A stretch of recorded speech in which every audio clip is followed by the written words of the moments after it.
Hi everyone, this is Mary at Northwest Sewing Center. We've missed everyone. Judy's going to show us some neat tips and tricks on using the button sewing foot on your machine. So here's Judy. Today we're talking about adding embellishments to your items using the button stitch on your sewing machine. Yes, every machine has this. You may not know it that way. Beginning that several things on here are sewn with the button stitch. That includes the middle of these yo-yos. They're sewn on with a button stitch. And the ribbons are sewn on. And I'm going to show you that. It's just as simple as sewing on a button. We lay it on there right like we're going to sew a button on. Put our presser foot down.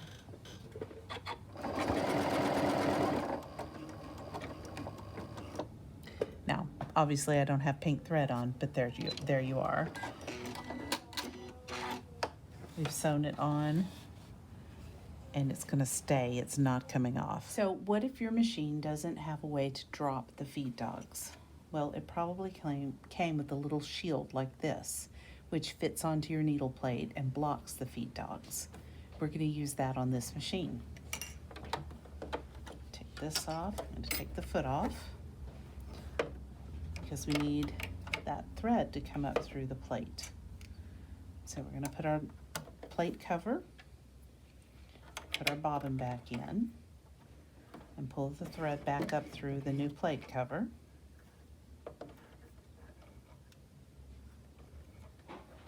Put your bobbin cover back on.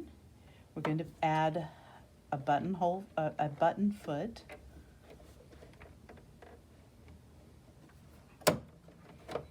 And we're going to switch to a zigzag stitch. And we're going to set our little penguin up here and see if we can stitch him on.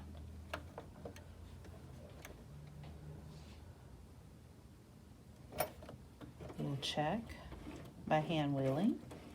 Works great. Now we'll stitch back and forth a couple of times. And now we're on the left side and we want to stay there. So we're going to pick a stitch that keeps our needle there.